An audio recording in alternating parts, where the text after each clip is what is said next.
Welcome to Off the Wall. My name is Trey. Thank you so much for taking the time to check out the show this week. We've got a really fun one for you this week. We've got Coach Ron James. He is a veteran of the arena and indoor football scene. He has been involved in the game for over 30 years, dating back to 1990, the original Albany Firebirds team, and to talk about some of his stops he's had collegiately, as well as growing and learning the game from some of the best minds in arena and indoor football. And then, of course, we talk about the Northern Arizona Wranglers this past season and what is ahead for them in 2026. So very excited for you guys to hear that. We'll also dive into some massive IFL news that dropped this week, as well as some TAL news that dropped as well. But before we dive into any of that stuff, it is time for social plugs. If you don't already, please make sure you're following us on socials at Off the Wall FB, F as in foot, B as in ball, Off the Wall FB. All the links to all the socials are down below, so go check us out. Come join the conversation. Come engage. Love hearing the different perspectives from people, hot takes, cold takes, and all the takes in between. And if you're watching on YouTube, hello, thank you for being here. Hope you enjoy the Christmas lights. I'm festive. I'm very festive. While you're here, please make sure you're liking the video, subscribing to the channel, leaving a comment. For the comments, let's do something. Let's do something here.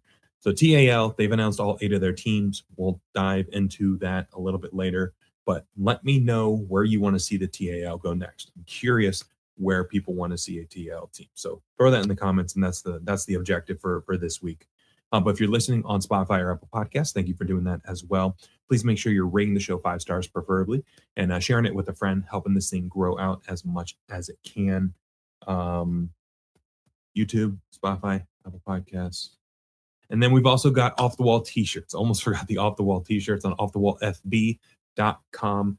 We've got basically a full size run of stuff left. So great gift for the holidays for the arena football fan in your family. And also Royal Retros. We've got the affiliate link below. Scroll down just a hair, click on that link and use code Off the Wall for 10% off. Again, great Christmas gifts for the arena fan in your world. And they got all sorts of cool stuff from defunct football leagues, not just arena leagues, but all sorts of stuff, all sorts of really cool things there. So go check that out and let me know what you end up purchasing if you do end up getting something. Always curious to see what people take away from there. But that's enough of that. Here's the interview with Coach Ron James. All right, on the show this week, we have a very experienced arena and indoor football coach who has coached in seemingly every corner of the country at this point. He's a 2-time AFL Coach of the Year, and he's the head coach for the Northern Arizona Wranglers of the IFL. His name is Ron James. Coach, appreciate you taking the time to chat today. How's the offseason been treating you so far? Well, it's been busy. It's just like every other coach. We're putting a team together. We're going out. We're scouting, recruiting.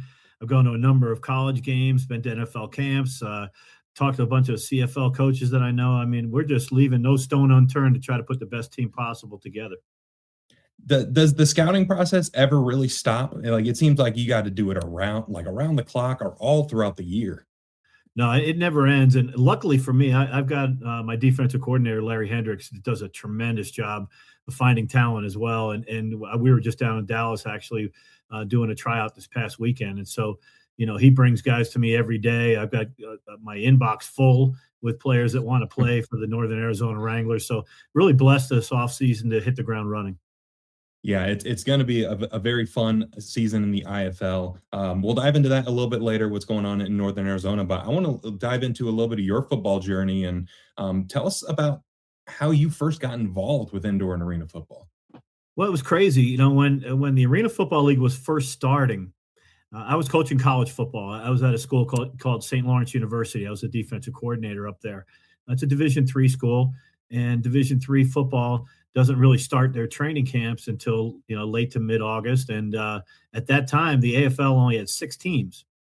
And I was home in Albany, New York, and got on with the Albany Firebirds when they first started. And that first season, they played 6 teams in the league, and they played an abbreviated season, which fit in really well for me for the college season. For 2 years, I did that. Then when the AFL expanded their season into what would overlap college football, I remained in college football for the next few years and didn't get back into the Arena Football League until 2001. Yeah, so you kind of split time, but like you said, between arena ball and college. And I was doing some digging on the different places you've been coaching in. Is this true that you were the offensive line coach at Army for a little bit? Yeah, so I coach like at West Point. They have three different types of football. It's crazy when you go to the academy. They have dorm football. So every company has their own full padded teams. They have two stadiums on campus. Wow. And so I was the offensive line coach and admissions support officer, which meant I coached sprint football.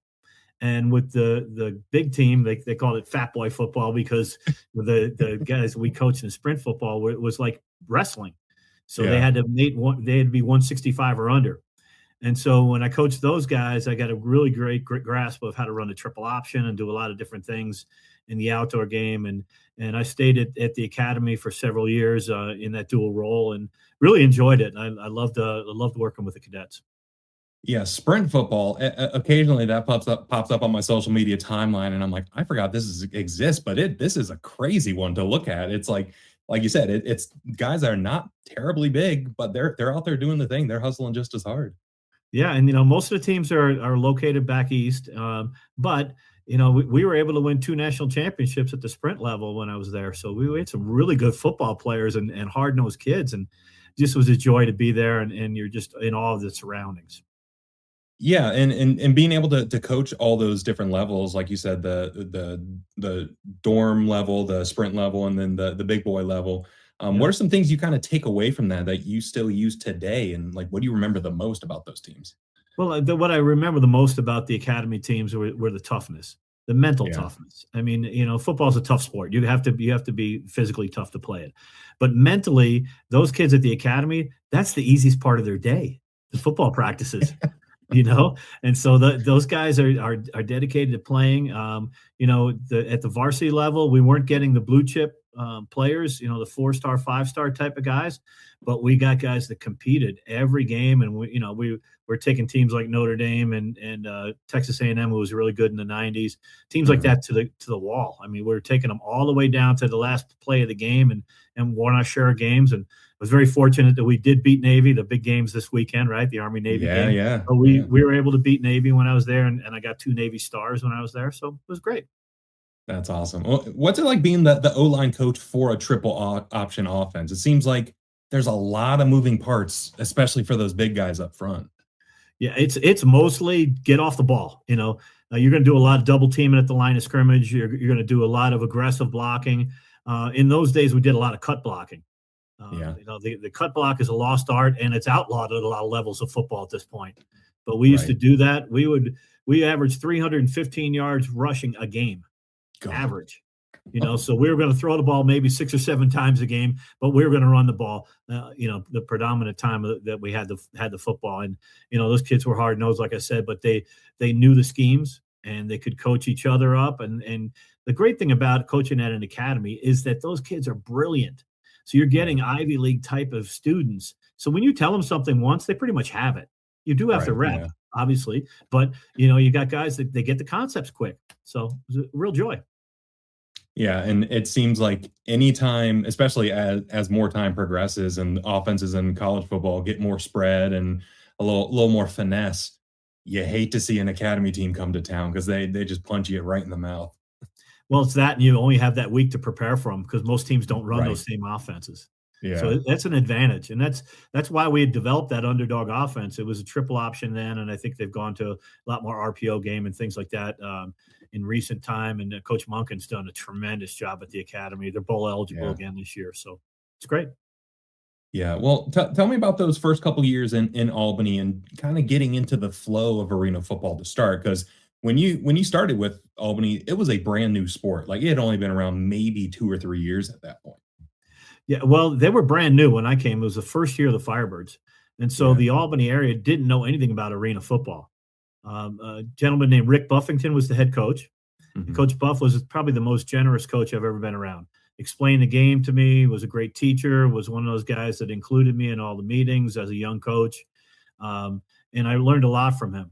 And also Jerry Trice was on the staff, and Jerry wound up being for years one of the top administrators in the Arena Football League. So I learned from the very best. And then the next year, we brought in Mike Hohensee and Mike Daly as assistant coaches.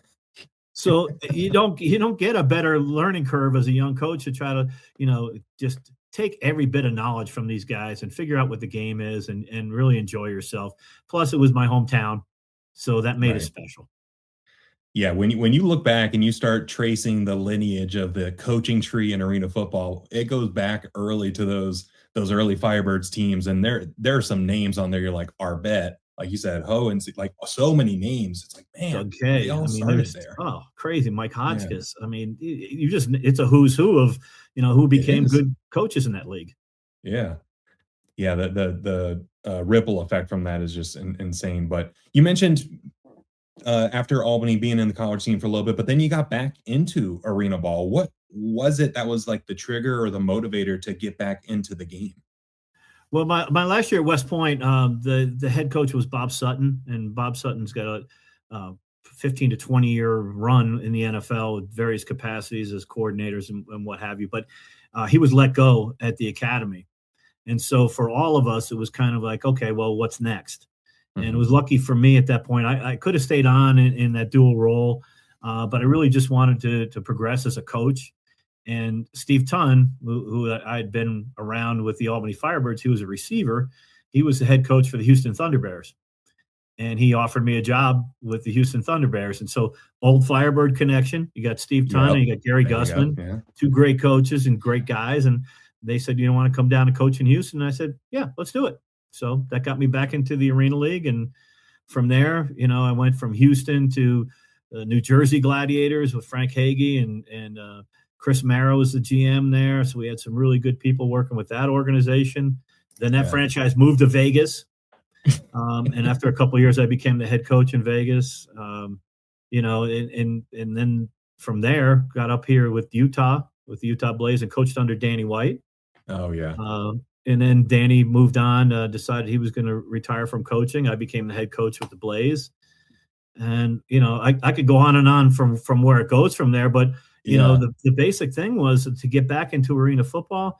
I developed a passion for the game, and the sport was really taking off. It was getting national publicity, Right. and the talent level was incredible. The type of players we got.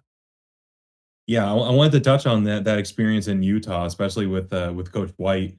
What was it like coaching with him, and what were some of the things you learned being under his tutelage? Danny White's the ultimate gentleman. Yeah. He is a devout, faithful person off the field, and one of the best family men you'll ever be around. I had a young family at the time, so it was a perfect fit for me. Right. And again, learning from another guy. So I'd learned a lot from that branch from the Firebirds, right? And they do things a certain way. And now you got Danny White, who did things a different way. And Yeah. so now I think I'm an amalgamation of both. I learned a lot from those guys, and it really set me on the path to being a head coach and knowing how to develop talent. And one of the biggest things I learned from Danny was, think players and not plays. Players win the game. And so, if Yeah. you're thinking about what play you can run, if you don't have the right guy, you're just not going to be successful. So little things. Yeah. That makes sense. And yeah, you got to cater to who you got available because Sure. especially in the arena leagues, like year after year, there's so much roster turnover. But just because it worked last year does not mean it's going to work this year. True. So you've been multiple times. You were an assistant in an organization for a little bit, and then became the head coach later. What would you say is the biggest difference between being an assistant coach and a head coach within the arena football space? Like, does it go beyond just the what you would think? Like, oh, there's more responsibility. Well, certainly there's more responsibility, but I always felt as an assistant, whether that was when I was in the CFL, whether it was on the AFL, wherever I was, my job was to make the head coach look as good as possible. If my Right. head coach became coach of the year, I'm doing a great job. Yeah. And I'm going to be loyal. That's the biggest thing to me is be loyal to the guy that you're working for, and eventually you'll earn your spot or move your way up if that's meant to be. And I've been very fortunate in my career that I've had the opportunity to move up, and 15 years as a head coach at various capacities and places. It just it only happens because you develop that ability to move up the ladder and to understand what those rungs of the ladder mean, and the sacrifices you have to make when you're an assistant coach. Yeah, that makes sense, and I think that goes for any organizational structure, like any job that has a leader, a manager, and people underneath. It's like, yeah, you got to make the person you're reporting into make as good as possible. That's a good takeaway. Yeah. So I also saw you were named team president when you were with the Blaze as well. Was it a challenge kind of balancing being both a head coach or and a team president, or was it a little bit more similar than you would think? With the Blaze, I mean, we had outstanding ownership, and if you have support like that, like first we were owned by the Ken Garff Group, and John Garff was a good mentor for me from the business end of things, and I was around some really Yeah. good business people. And then when Kristen Murdoch took over the team and asked me, her and Logan Hunter asked me to become the team president, I was kind of like, well, I don't really have that business acumen, but I'm willing to give it a shot. And Yeah. I was dealing with, again, two very generous, great business people. And what I learned is that, it's no different putting together a team, whether it's front office, ticketing, sponsorship, whatever it is. And we made some outstanding benchmarks within the first 2 years and met some really high end goals. So it really, I want to say gave me another tool in my toolbox, but I really believe that it helped me to understand the game better, but to understand the league and the business at the team level so much better. Yeah, that makes sense because like I don't think people really realize what goes on behind the scenes to make these games happen. Like it's not just a hey, show up on Saturday and we'll make it happen. Like there are so many moving parts to it.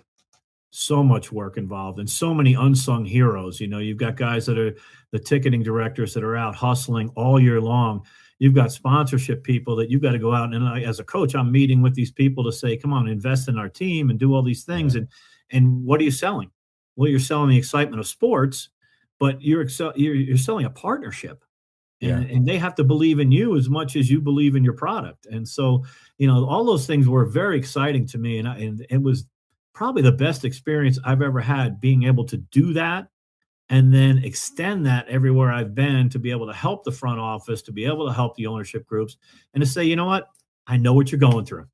Because a Right. lot of Yeah. coaches don't. They just say, well, can we do this? Can we do that? They don't look at it like, well, what is it going to take to have all of these things we want to have? So it Yeah. was awesome for me. I loved it. Yeah. The resources have to come from somewhere. They don't just come out of nowhere. Like Absolutely. there's give somewhere and everywhere. Yeah, But no you doubt. you mentioned some of the other spots you've been in. We could spend hours diving into all that, but won't do that now. Maybe we'll do that in a separate convo with Pittsburgh and Cleveland and Portland and Tampa Bay and then Atlantic City. But it seems like the football side has its own challenges. But what are some of the challenges off the field that come with being a football coach in this space and instances like what you had to through in the 2010s, where like you were in one city one year, a next city the next year for multiple years in a row? Yeah, it was hard on my family, and it was hard on me as well to be able not have an organization that was in business for an extended period of time. There are Right. several coaches that have been blessed that way. You look at like the Rattlers. Kevin Guy's been there for 20 years or however long it's Yeah. been, and that's the exception. The rule it really has been, can these owners make a business of it and make it survivable, not only for them and their family, but for all the employees that they're responsible for. And so Right. for me, that was challenging for a number of years. I was very fortunate to land in some really good spots. Like when I was in Pittsburgh, we took over a team that was 4-14, turned them into 15-3 in a year. It's one of the biggest turnarounds in the history of the AFL. And Yeah. then in Tampa, working with a guy like Derek Brooks, and Yeah. Hall of Famer and guys that understand football, we were the only team in the history of the AFL to go from being a 2-win team to the next year being in the Arena Bowl. So Yeah. it starts with the support, right? And then as a coach, you find that those people, when they support you and when we're able to get the right talent put around us, and that really has to do with the fit. The Yeah. biggest thing I learned from working with Derek Brooks was make sure the fit's right. What is like he'd always tell me, what's a storm player? Define what it is. Well, if a guy Yeah. walks in the door, don't tell me about how fast he is, how tall he is. Tell me about what's going to make him an integral part of our organization.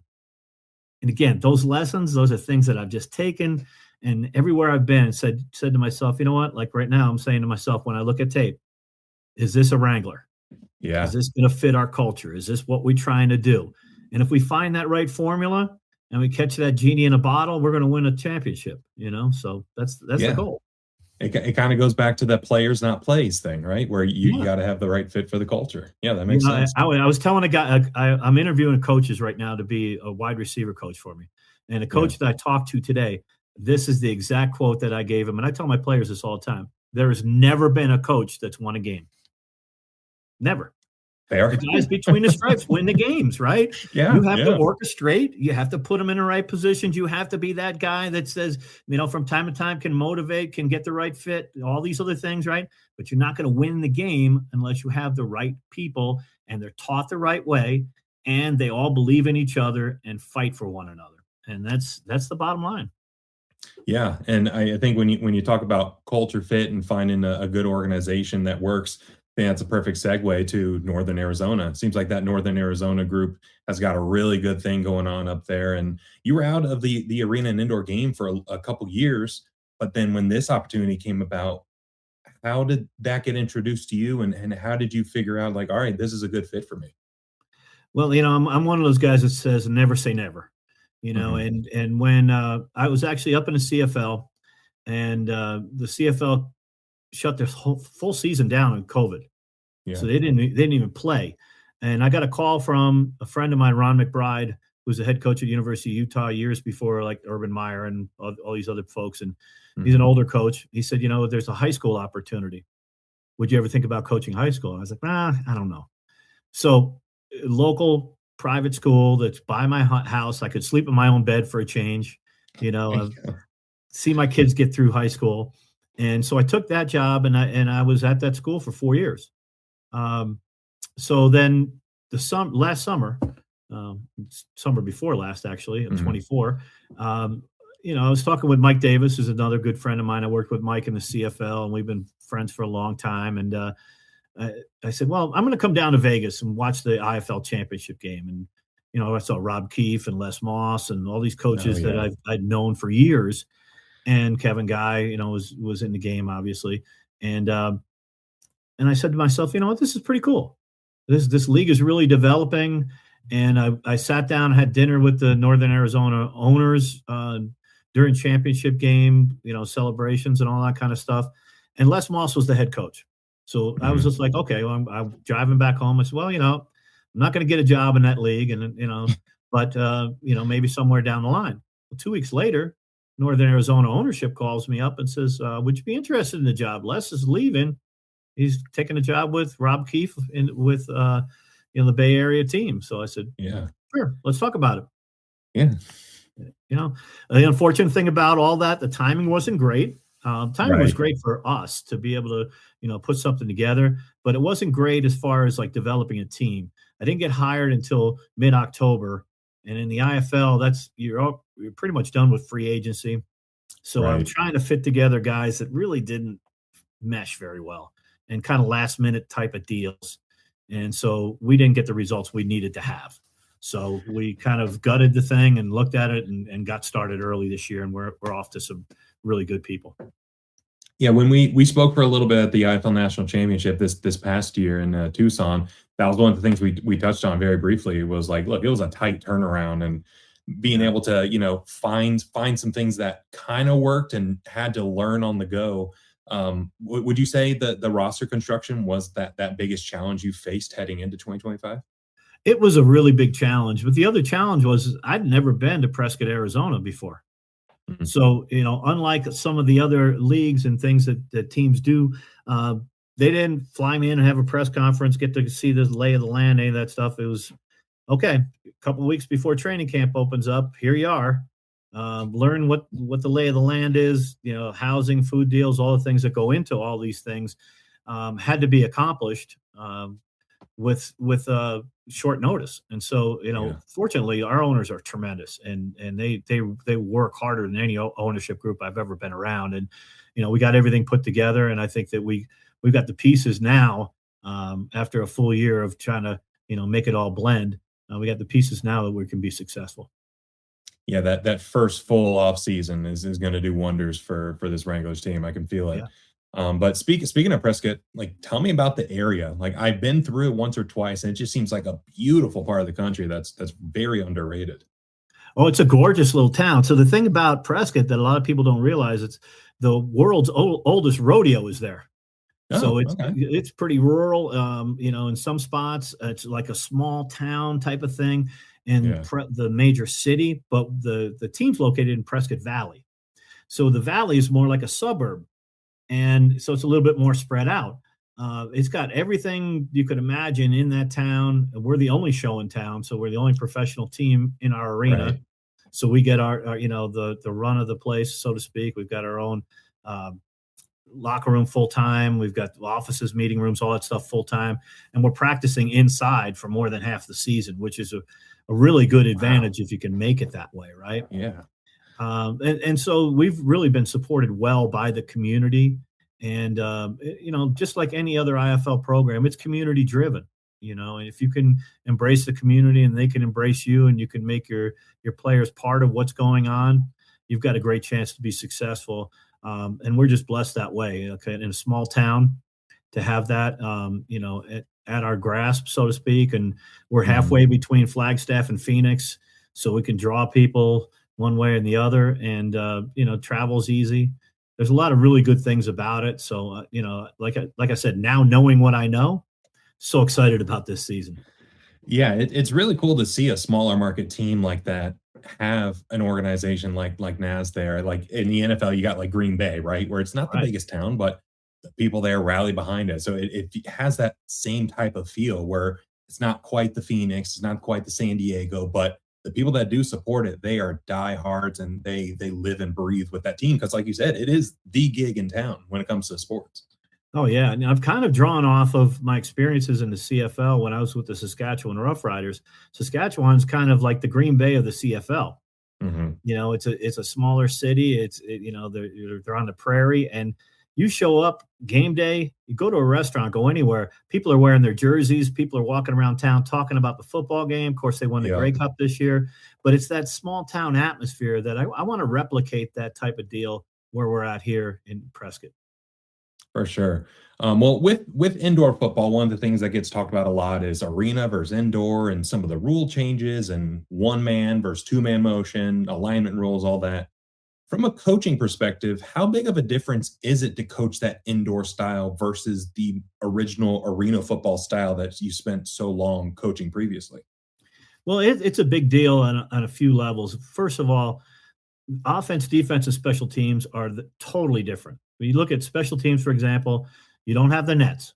So you've got that Mhm. open, I call it the horseshoe. It's a goalpost, but you've got that open situation where the ball can go flying through there. You don't have the rebound situation, which was funny when, like in the AFL back in the day, I remember Jerry Jones saying, you know, arena football is crazy because the best team doesn't always win. you know, Fair.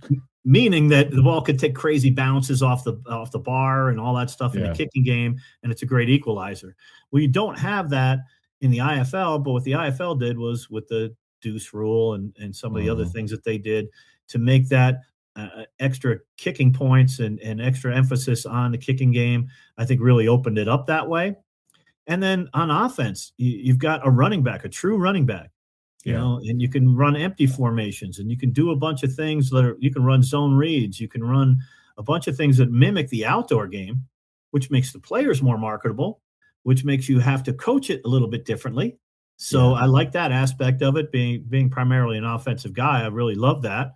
And then defensively, you could twist with the line, which you can't do in the AFL game. You can drop the Right. defensive ends. You can play different zone coverages, and it's not just straight man to man. Two men in motion's a game changer too, right? So you Yeah. got the Yeah. extra guy getting downfield at a high rate of speed. So there are so many things that and intricacies in the indoor game that the arena game just didn't have. It just makes it different. Doesn't make it any better or any worse. You Right. know, just makes you coach it differently. When you first started getting in the mix on the coaching end, was there something in particular that was like, "Oh boy, this is gonna take some getting used to"? Well, the biggest thing that I decided, since it was a quick turnaround with getting a team, is I hired an offense and a defensive coordinator, which Right. I would not do. I would coordinate one side of the ball and work with the best guy that we had available. I just felt it was, the learning curve. I didn't want to learn on the run and put my team, in bad situations. And Hmm. so, to be able to manage the game, I thought was a smarter move. But, as it turned out, I it wouldn't have made a difference, one way or Right. the other because of the season we had and the difficulties we had to go through. So going into this year, I'm looking forward to, having more hands on with the offense that helps me to manage the clock a little bit better and do some of the things that I enjoy doing. And like I said, that learning curve is going to be only good for us. Yeah, absolutely. Well, talking about this past IFL season, like you said, didn't have the best start, but as you started to Mhm. mesh, as quarterback Ramon Atkins got in the door, became a very different Wranglers team. It was very apparent. What was some of the growth that you saw with the team throughout the season as the group started to mesh and get better and better as the season progressed? Well, I think the first thing is I underestimated. I had two rookie quarterbacks to start the season off. Hmm. Did have Ramon under contract. He was teaching, so he couldn't get out of his teaching deal to come up and be with us full time. And so, I just really thought that having him was huge for us. It gave the team confidence. But then we got to keep him healthy. So we Right. upgraded the offensive line quite a bit. Found a really good running back in Nolan Susel. Oh yeah. Played at Black Hill State, and it was funny because when I coached at the high school, I gave Black Hill State one of my defensive tackles. Got to know their coaching staff. Worked out Nolan in an open tryout. So these open There you tryouts are go. big. Yeah, yeah. And he's been a heck of a player for us. So we had that situation, and we've added a really really good running back out of UCLA that we're bringing in, Jalen Starks. So guys like that have changed the makeup of what our team is. But it starts up front, getting a Right. better offensive line group is big for us this year, and having Ramon for a full season he's special. I mean, you don't run into a lot of Right. these 6'3", 230 guys that are mobile and have the arm that he has and the mentality. And so, really blessed to have that going for us. Our defense is restocked. I mean, like I said, Coach Hendricks is one of the best coaches in the league on the defensive side of the ball, and just a tremendous person too. So, I think that there are a lot of great pieces that we've added this offseason. Our wide receiver room is going to be the deepest I've ever had, Yeah. with speed and with size. I mean, we got Kobe Smith coming back, and he was a productive player for us. Marlon Cook, same thing. We added a guy named Jordan Jakes, and he's 6'6" and can jump out of the building. You got guys like that, Kylan Herrera, Stephen Lewis, Israel Watson, and a guy that's been around the league, Warren Newman. So we got tremendous speed at the wide receiver position. So I'm really looking forward to how that meshes with how I call plays. Yeah. So, like I said, it's almost like, I don't want to give a Christmas metaphor, but I can't wait to open these presents. you know. Right. Yeah. This is the 1 month you're allowed to do that, so it's All fine. right, let it slide. Okay. We'll let it slide. Well, this has been a ton of fun, Coach. Like I said, I appreciate you hopping on here. One last question before we get you out of here: what's the next step for this Wranglers team as you enter year two, as you start to get more familiar with the indoor football rule set and all that? And it seems like it's going to be a very fun season in the indoor football league. What does success look like for this Wranglers team next year? Well, the first thing is consistency. We've got to be Yeah. very consistent, and that starts with training camp. We're going to be tough on our players. We're going to have the expectation level set very high. We've got to make sure that our players understand that the mentality is key. We can't be as heavily penalized as we were last year. We've got to be more on Mhm. top of all the details, and we've got to become better teachers of the game. I mean, coaching is teaching. That's what it is. Yeah. So if I can teach the game better and get the right guys in the right spots, the sky's the limit for us. And, we're really excited about what that is.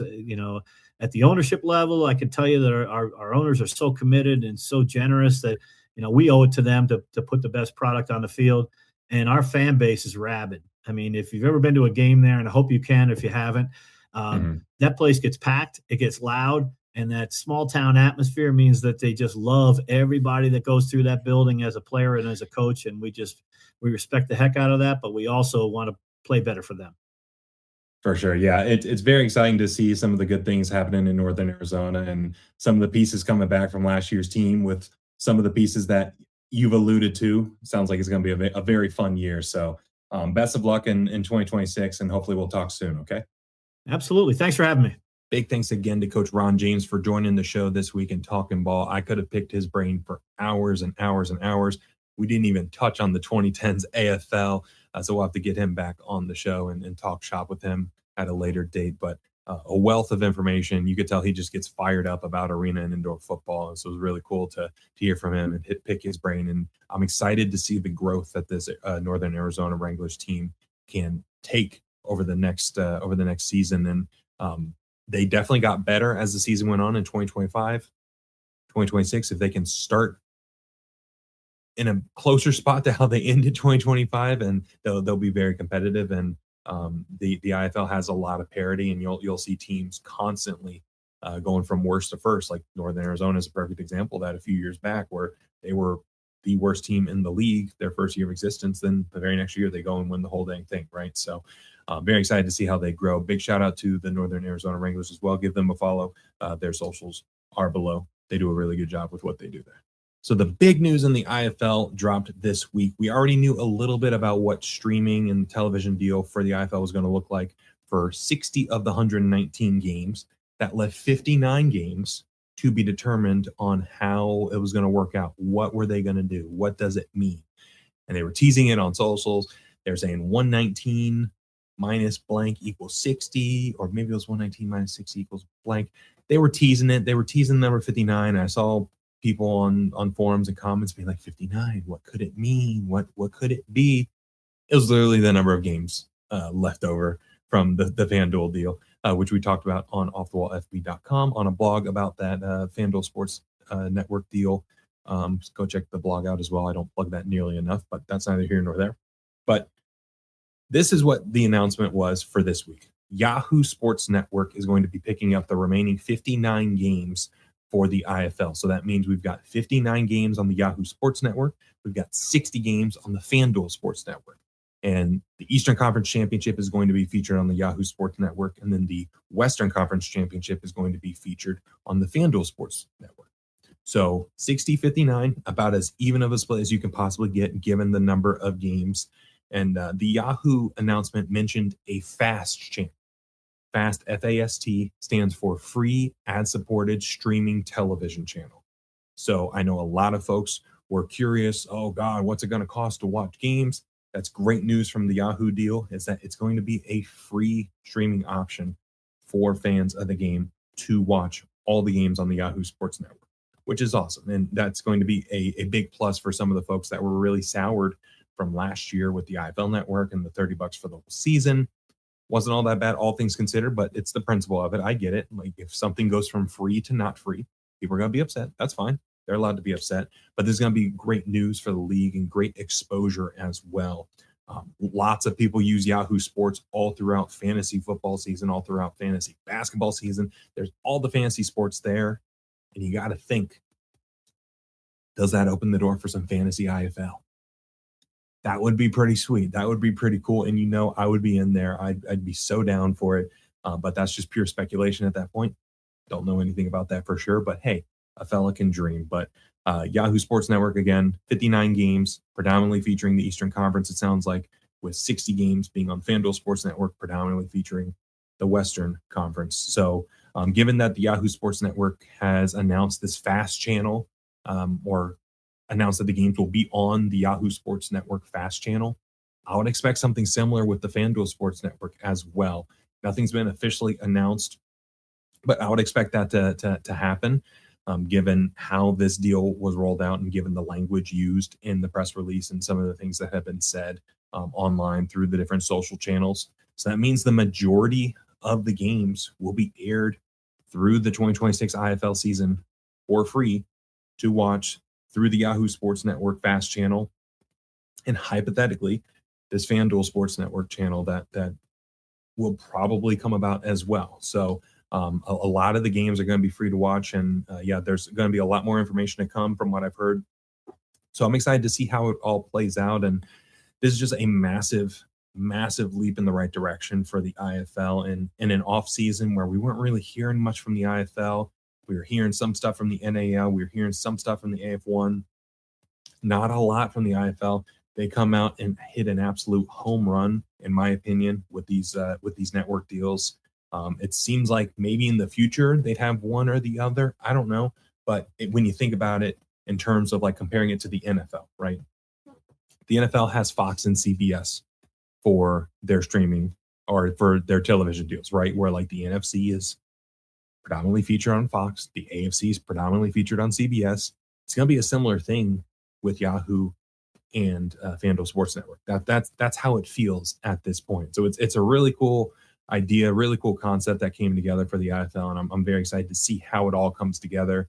The full schedule should be coming out within the next week or so, and we'll have a lot more clarity on what the television schedule may look like for each of these networks, and what games can be found where, and what this means for the Sunday night games, what this means for some games on Friday, Saturday, Sunday, Monday. Got a few Monday games sprinkled into the season as well. So there's going to be no shortage of IFL football all throughout 2026, starting in March and wrapping up in August when that championship game in Tucson takes place. So this is really, really cool. And this is, if everything goes to plan and they are able to execute, they being IFL, are able to execute on what their vision is and what they want to do with this, this could put them in a very, very good spot going forward, not just in 2026, but beyond that as well. But let me know what you think of the Yahoo Sports Network deal. Let me know what you think of the FanDuel Sports Network deal, about the streaming in general. I want to hear your thoughts and see where your head's at. There's also a couple of free agency moves done in the IFL that were pretty notable that I wanted to touch on as well. And we're going to start in Green Bay. The Green Bay Area BlizzPanthers, the Green Bay Area Panther Blizzard, the Ice Panthers. We'll figure something out. But Green Bay Area, it continues. Quarterback Liam Thompson has signed with the Blizzard for 2026, and they're filling a big hole on the roster for the Blizz after Max Myler dipped for the Desert and went over to the Arizona Wranglers. And Green Bay has signed a lot of people from the Bay Area Panthers from 2025, at least 5 from my count. It might even be more than that, but at least 5 Bay Area Panthers from the 2025 season have signed with Green Bay for 2026. So Green Bay is bringing back some of the key pieces from last year. They're going to have to come up with some answers on the offensive side of the ball to fill the void left by MVP Max Myler and Kemo Clark at running back. But defensively, they're filling in a lot of spaces, and that O-line for Bay Area is really good, and they're bringing over some of that from over to Green Bay from Bay Area. And Liam Thompson had flashes of really good potential when he was able to fill in and play last season. So getting a full preseason of reps and seeing what he can do next year is going to be pretty interesting to watch. So Green Bay Area, whatever we want to do, whatever we want to call it here, they're looking pretty good. Obviously, tough to come off of a season where you were number one offense, scoring 50 plus a game with an MVP quarterback, and things changing on the offensive side of the ball. But just 2 years ago, Green Bay had the number one defense in the IFL. So they have the capability, they have the coaching to be able to coach their people up. And this season shouldn't be any exception to that. So I'm excited to see how it all takes shape. And then the one other notable free agency move, I don't even know if this is considered free agency or not, but the Orlando Pirates, they had wide receiver Thomas Owens unretire and sign with the Pirates for the 2026 season.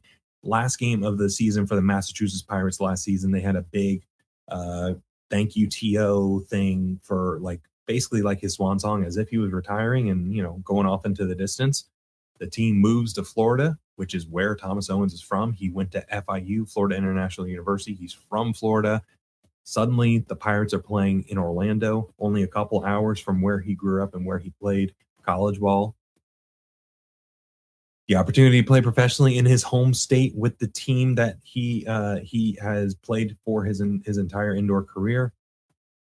It was a pretty good opportunity that apparently he couldn't pass up. So he will be back in Orlando, or not back in Orlando, but back with the Pirates in Orlando for 2026.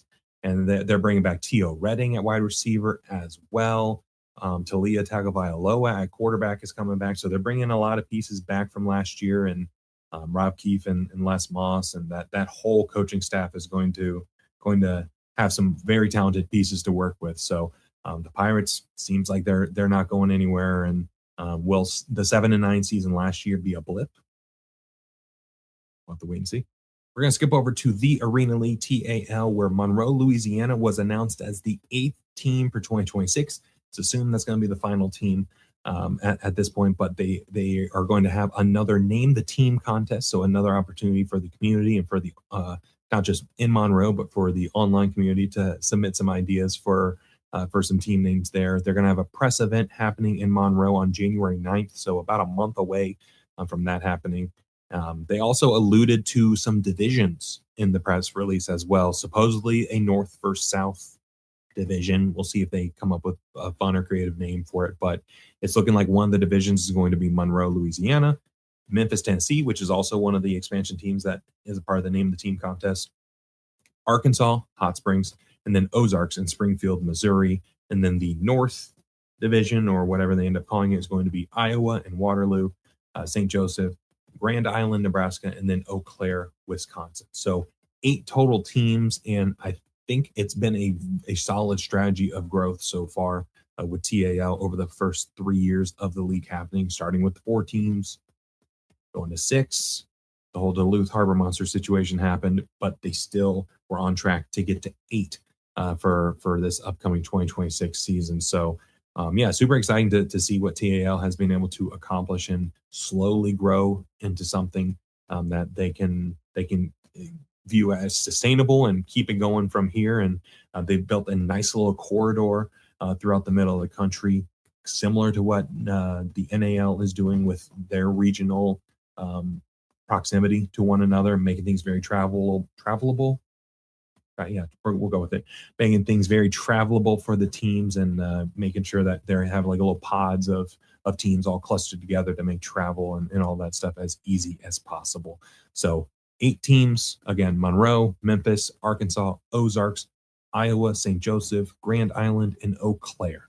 So 5 of those teams have names. 3 of them have a Name the Team contest. So if you have ideas from Monroe, Memphis, or Grand Island, get it submitted and let me know what you submit, and we can see if anybody gets their team name selected.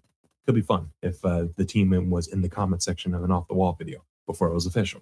But the only other thing for TAL here is there was a potential leaked schedule by the St. Joseph Goats as well on Instagram. It looks like they hinted at a 9-week season with 1 bye week, with the season starting on May 30th and then concluding on August 15th with Arena Mania 3, which is the championship game for the Arena League. So it kind of makes sense. It's very similar to what they were already doing last year with a later start and, wrapping up first couple weeks of August.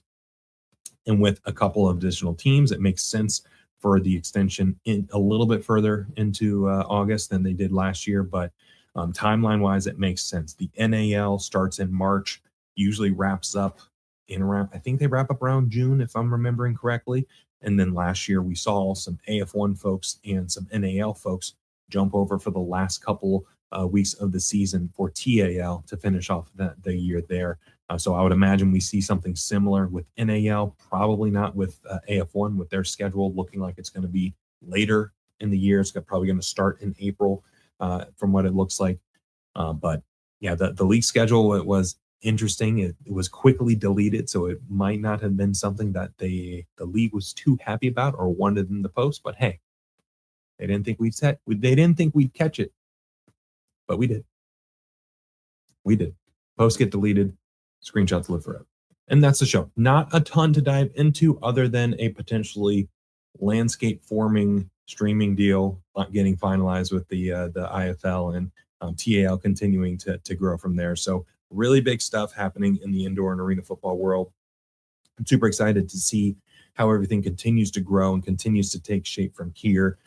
Some of the broadcast partners, not broadcast partners, but some of the broadcasters at the IFL will be bringing in some familiar names if you have been watching professional football over the recent years, and some former players that you know and love will be involved, and super excited to see all that get announced and to see how all of it can come to fruition. And like I said, if the IFL does what they need to do and executes the vision, it's going to be pretty cool, and I'm excited to see it. So we'll have to wait and see what AF1 may be doing. We'll have to see what the NAL plan is, but right now IFL has established themselves as the clear-cut number 1 in the indoor and arena football world. So they're kind of blazing the trail and setting the standard for all this. But like I said, that's the show. Thank you so much for taking the time to check it out and watch. Big shout out to Coach Ron James for joining the program and talking shop about his indoor and arena football career and talking about the Northern Arizona Wranglers and what's ahead for them in 2026. And this is going to be a very, very fun off season continues, and 2026 is just going to be amazing. So very, very much looking forward to it. Please make sure you're following us on socials at Off the Wall FB, F as in foot, B as in ball, Off the Wall FB, on all the socials, TikTok, Instagram, Twitter, X, Blue Sky. Go follow us on there and come join the conversation. Engage. Love hearing the hot takes. If you're watching on YouTube, please make sure you're liking, subscribing, commenting, all that stuff. Spotify, Apple Podcasts, please make sure you're rating the show 5 stars, sharing it with a friend, all that jazz. OffTheWallFB.com for Off the Wall t-shirts for the holidays, Royal Retros, yada yada. You know the deal. Scroll down a little bit, code Off the Wall for 10% off Royal Retros as well. So only 24 hours in a day. The fact that you chose to spend about 45, 50 minutes here watching the show, listening to the show means a lot. So thank you so much for all the love and support. Let's continue to ride out this off season, and we're going to blink in a little bit, and 2026 is going to be here, which means kickoff to the 2026 season is not far after. So take care. Have a great rest of your week. We'll see you next time.